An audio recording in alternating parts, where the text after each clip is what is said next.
everyone, and welcome to Next Gen Manufacturing Nexus. Today we're talking about something huge, transforming your design process from, that chaotic, delay-ridden mess into a seriously high-speed, high-impact workflow that just gets results.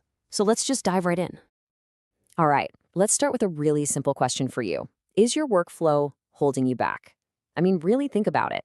If you're just sick and tired of missed deadlines, all that frustrating rework, and of course, models that just love to crash your system, well, you're in the right place.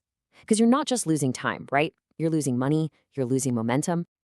So this right here is the problem. We've all seen it, a dense, confusing drawing that just screams endless revisions. It's miscommunication, it's projects just grinding to a complete halt. This is basically a bottleneck in visual form. But what if it looked like this instead? So clean, so clear, a perfectly rendered 3D assembly where you can actually understand every single component. Look, this is not just about a prettier picture, okay? This is the result of a process that's efficient, predictable, and just plain powerful. This is what we are aiming for.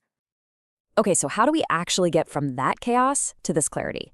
Well, we start by breaking the bottlenecks. We're going to focus on 3 core areas that are probably slowing your projects down: the physical hardware, the digital models themselves, and the team systems that are supposed to hold it all together. First up, let's talk about your digital toolbox. Seriously, the hardware you use every single day, it's either your greatest asset or your biggest liability. There's really no in between. Okay, so here are the 6 absolute non-negotiables for a killer workstation. Let's kind of break them down into 3 groups to make it simple. First up is reliability. You need that ISV certification. That means your machine is officially tested for your CAD software. And ECC memory? So key. It prevents those random data corruption glitches that cause crashes. Next up, raw power. You gotta balance that fast CPU core speed for modeling with a high core count for rendering. And please, invest in a professional GPU. Don't skimp here. And finally, you want to future-proof your setup. Go for workstation-class SSDs for insane speed, and pick a machine you can actually expand later on.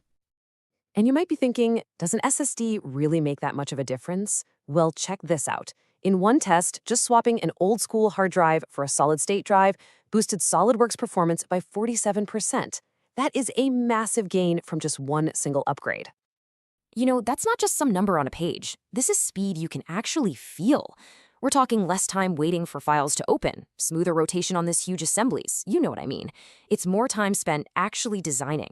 That's the power of workstation-class storage. Okay, so now that our hardware is all sorted out, let's move on to the blueprint, the CAD model itself. Because let's be honest, even the fastest computer on the planet can be brought to its knees by a poorly constructed file. And this is really the heart of the issue, right? Models that are built on these fragile, super complex sketches, they're like a kicking time bomb. They're almost impossible to update without something breaking, and every little change takes forever to regenerate. They are actively working against you, not for you. Now, what's so cool about this is how simple but powerful the fix is. Just look. On the left, you've got a sketch that's defined with angles. You make one tiny change there, and the whole geometry can just, boom, explode. But on the right, the same part is defined with direct length dimensions. It's stable, it's predictable, and it's way, way easier to modify. That is what a robust sketch looks like. And this whole idea of robustness goes way beyond just sketches. It extends to your 3D models too. The goal here is to keep things lean and mean, so avoid modeling stuff like cosmetic threads if they aren't actually needed for manufacturing. And please, use component patterns instead of manually placing hundreds of parts. Try to constrain symmetrical assemblies to a central plane. It just makes everything more stable. Oh, and this is a big one. The second an error pops up, fix it. Right then. Don't let them pile up. So as you're building all this stuff, you need a totally bulletproof way to track your changes. Semantic versioning is a fantastic system for this. It's so simple. Major, minor, patch.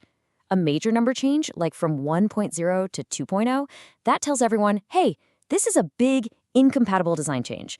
A minor change means new features were added, but hey, it's still backward compatible. And a patch? That's just for small bug fixes. This means no more guessing what a file called volv_design_final_v2_new_ I swear this is it actually means. We've all been there.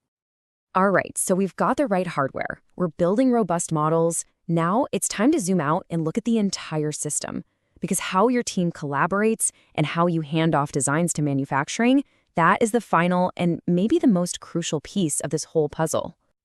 And really, this all comes down to one absolutely critical concept: design for manufacturing, or DFM. Look, this is not just some buzzword, okay? It is a fundamental shift in strategy. It means you're thinking about the manufacturing process from day one. The whole point is to cut costs, speed up production, and just dramatically improve the final quality. And you have to remember this: every single decision an engineer makes during the design stage creates a ripple effect. A choice that seems tiny and insignificant inside your CAD software can have these massive, massive downstream consequences for cost and quality once that design actually hits the factory floor. And the impact of getting this right? It's huge. I'm talking one company saved an estimated $3 million in a single year just by putting a formal DFM strategy in place. Think about that. They wiped out costly rework and they optimized their parts for production before they ever became a problem. So, what does all this add up to? Well, it's a total transformation. We're talking about moving from a reactive, chaotic process to a workflow that's streamlined, predictable, and super efficient. It's that journey we talked about, right? From chaos to clarity. So here it is, your game plan, your checklist for building that high-performance workflow. First, nail down your hardware foundation. Second, commit to building robust models and keeping them simple. Third, get super strict with your version control and standardize how you name files.